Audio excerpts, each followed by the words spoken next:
Hi, everyone. Welcome to topic 6.5, the internal structure of cities. My name is Ms. Cosgrove, and I am coming to you today from Miami, Florida. And so today we're going to talk about the bid rent theory, Burgess concentric model, and the Hoyt sector model. So, what are some of the things that we'll learn? Well, there are various theories and models that help us explain how cities form. And these models and theories try to make sense of the housing, transportation, and business land use patterns that we see. Where and how people live, work, and travel will change over time. And so the structure of a city is going to change as well.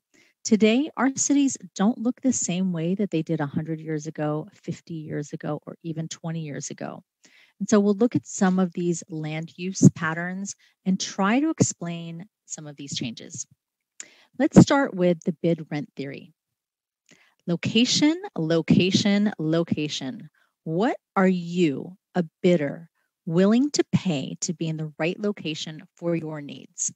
And so we will see that there is a correlation between the CBD, distance, and land cost. And so the closer you are to the CBD, the more that you are going to pay for land. If you are a retailer or a department store, you might be willing to pay more to be closer to the CBD. If you are doing something in industry, you might be willing not to pay too much, but maybe a little bit more just to be close enough to the CBD. And then residential, maybe you're not willing to pay such high land cost, and so you'll go farther out from the CBD. And agriculture, depending on what you're raising, you will probably move farther away from the CBD. And there's more available land, and so you will pay less. One of the weaknesses about the bid rent theory is that it doesn't take into account the United States, where most of our inner cities, those that are closest to the CBD, does have some of our least expensive and low cost and low income residents.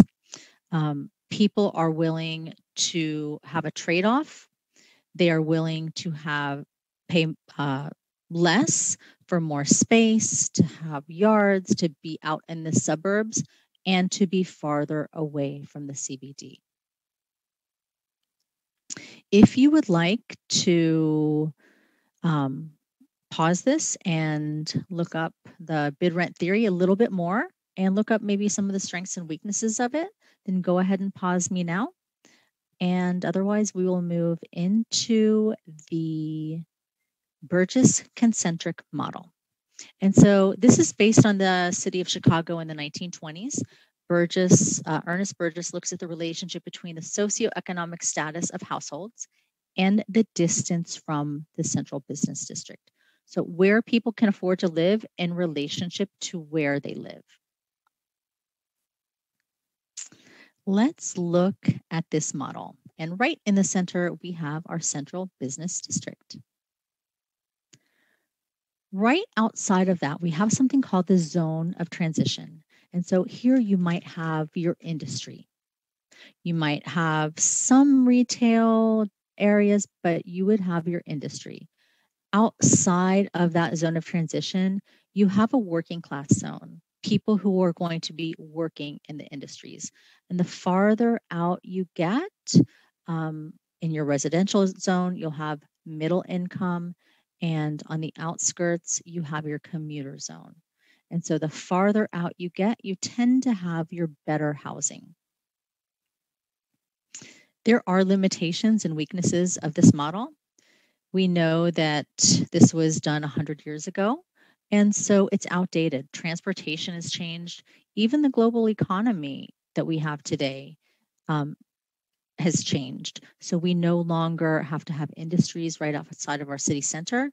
We might have our industry in another country. This is also really only applicable to America where our inner city is low income while the suburbs tend to be wealthier. The opposite tends to be the norm in other countries. And the other weakness is that if there has been urban renewal and gentrification, more expensive property might be found in formerly low class or low income housing areas. So the next one we'll talk about is the Hoyt sector model. And Hoyt really modified Burgess's model. And some of his main premises were that cities develop not in rings, but in wedge-like sectors, kind of like slices of a pie, a pizza pie or an apple pie, as opposed to a series of circles. The CBD is still really important, but these sectors follow major transportation routes that radiate from the city center. So let's take a visual look at this. Here we have the city of Chicago, and you can see the CBD in the background. And you see some transportation routes that radiate from the city center. And so you have your CBD, your transportation routes, and look at where industry is going to be popping up right next to those transportation routes. In the background in blue, you see residential area. Now, this isn't going to be low income. This is going to be your wealthier income. And so they're going to be as far away as possible from industry. And in the green, you see some middle class housing areas where you have middle income. They're also going to be a little bit farther away from industry and then closer into the industry and to the transportation networks. You will see your lower income residential areas. So it really develops in wedge-like sectors, not in concentric circles around the CBD. What are some of the limitations or weaknesses of this model? It's outdated. This is based on early 20th century railway transport. Today, cars allow us to drive and commute from cheaper land outside of city boundaries. And the traditional CBD has become a little bit less important as people have moved into the suburbs, and we have office buildings and retail buildings out in the suburbs. So why don't we practice a question? And I am going to let you all pause this and read this and then come back for the answer. I hope that you picked B. Which of the following is true about classic models of city structure? You should have picked B. The sector model is highly influenced by transportation patterns. So what should we take away from all of this? Cost is an important factor. Cost influences the location of industry, businesses, where our different socioeconomic groups live. None of these models are perfect. They all have limitations. Times change and cities will change too. So thank you so much for joining me today. I hope that you have learned a little bit about some of the different models of internal city structure. Thank you. Bye-bye. Hi, everyone. My name is Miss Cosgrove, and I am coming to you from Miami, Florida, Coral Gables Senior High School. And we are going to be talking about the internal structures of cities today. We are going to look at the Harris and Ullman multi-nuclei model and also the galactic city model. So what are some of the things that we'll learn? We are going to look at models and theories that try to make sense of the housing, transportation, and business land use patterns that we see. Where and how people live, work, and travel changes over time, and the structure of a city will also change over time. So today, our cities don't look the same as they looked 100 years ago, 50 years ago, 20 years ago, and they won't look the same in another 20 or 50 years. So let's look at some of these models and see how cities are changing. The Harris and Ullman multiple nuclei model, and I have up there 1945. So 1945, transportation has really changed and cities are evolving too. People have greater movement because more people own cars. And so now we see that there are multiple CBDs in a city. The original ones still exist, but others have developed. So let's look at this chocolate chunk cookie. I see some chips in there, but I see some yummy chocolate chunks too. And with our multiple nuclei, we have multiple centers. We have the original CBD, but we also have other ones that have developed. We might have an outlying business district. We might have an industrial suburb. We may have some place where there's some manufacturing. There might be light manufacturing, heavy manufacturing. You might see a residential suburb all on the outskirts, and other residential districts. But each one of these will have some type of a center. So if we look at this a little bit closer, we see our original CBD, and maybe there is a transportation hub like an airport, and your airport might be the center with other things popping up around it. Or maybe you might have some type of business park or industry going on, and you'll start to see that that is a center with other activities popping up around it.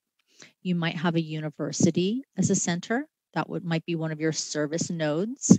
And think of those things that will pop up around universities. You might have student housing. You might have fast food restaurants, bookstores, coffee shops where students might go to study. Maybe you have a hospital. And so besides your original CBD, you may see multiple CBDs coming around and evolving. The next city model that we have is our galactic city model. So we also call this the peripheral. And this comes, it's kind of a continuation of that multiple nuclei model. So this is just happening a little bit later, the 1960s. And imagine this model as a galaxy. You have your center with planets surrounding it. And so your center here, the sun, would be your CBD, and the planets would be some of that multiple nuclei. You're going to have little cities popping up around it. Your galactic model is based on a post-industrial city. So we're not necessarily manufacturing anymore. It's more service-based. Cars are the main method of transportation. People have moved out of the city and into the suburbs. And what they need is now in the suburbs. You have highways and beltways that have been built to provide access into the CBD if you want, but you do have these edge cities that have popped up along intersections of main transportation routes. So let's look at the different planets that surround our CBD. And notice the transportation routes, the lines of roadway that are coming into and around our CBDs. So we might have a suburban residential area. We might have a light industrial park, office parks, hospital parks, universities, retail centers and malls, a transportation hub like an airport, and you will have transportation networks, your roadways, your beltways, that will all connect these areas together. So let's practice. I am going to let you look at this question and you press the pause button, and then I will be back. So hopefully you picked the letter D. The multiple nuclei model of city structure tends to be most applicable to newer, fast-growing cities. That would be the answer. It's not applicable to small cities or traditional cities, not applicable to Latin American cities or cities with homogeneous land use. So the correct answer was D. So what should we take away from this? Remember that these are just models. No models are perfect, and these models just try to make sense of housing and transportation and business land use patterns. Times change and cities will evolve and change as well based on many factors, including transportation, industry, and technology. So thank you so much for joining me today. Hi there, geographers. Welcome to the internal structure of cities, topic 6.5. And today we're going to be talking about models outside of the United States. We are going to be looking at models, the Latin American city model, the Southeast Asian model, and the Sub-Saharan African model. So what are some of the things that we'll learn? Well, we are going to try to make sense of housing, transportation, and business land use patterns that we see. And we will see that cities outside of the United States have patterns of development and structure that often show the influence of colonizers and economics. So let's start with the Latin American city model. This is also called the Griffin-Ford model. And so early Latin American cities were regulated by a set of laws called Laws of the Indies. They were mandated by Spain, who was colonizing in the New World, and they controlled the social, political, and economic structure of its colonies. As a result, Latin American colonial cities resemble Spanish cities in many ways. If you remember the concentric model and the sector model, you can see here, this is kind of a combination of the two. So let's look at this model a little bit more in detail. Your Latin American city model will include a CBD, surprise, surprise. So you'll have a market, a CBD. Your CBD will have, usually will have government buildings or offices. You might even see that there's a plaza, an open plaza in the middle. And you might also see that there might be a church very, very close by. So it will also have a spine leading to a mall. And along this spine, you are going to see your higher class elite housing. And so along the spine, you will have all of your services and infrastructure.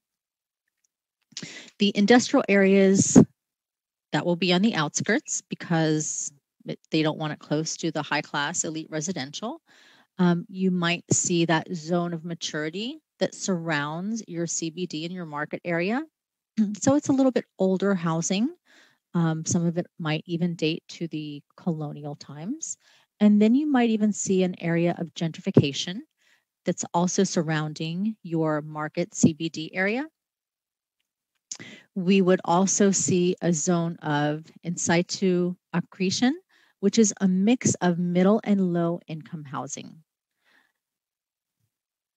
In the other sector there, you see a disamenity zone where you will see extremely, extremely low income housing. You might not even have certain types of services there. So it would just be very poor, dilapidated types of housing. And then on the outskirts around, usually they would have a ring road, the periférico, you would see your squatter settlements. And this is where people who are moving into the city, the rural to urban migration, you might see them living here in that periférico. The next model I'd like to talk about is the Southeast Asian model. And like the Latin American model, it resembles a combination of the concentric and sector models. With this model, you have the port in the center. You don't have a CBD, but many components of the CBD are around that port.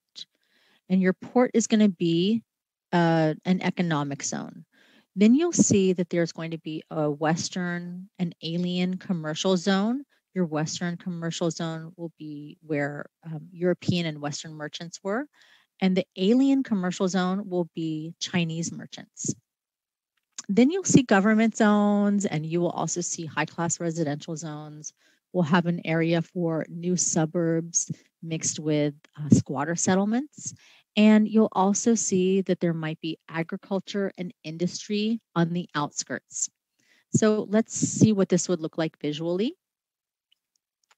You would have your port, right? So everything is going to be emanating from this port. And you will have your Western commercial zone for your Western merchants. You'll have your government areas so that they can kind of keep close tabs on their merchants and what's happening at the port. You'll have your high-class residential zones, your newer suburbs and your squatter settlements on the outskirts. You'll see agriculture and industry all the way on the outskirts. And then you'll see the alien commercial zones where you would have had your Chinese merchants.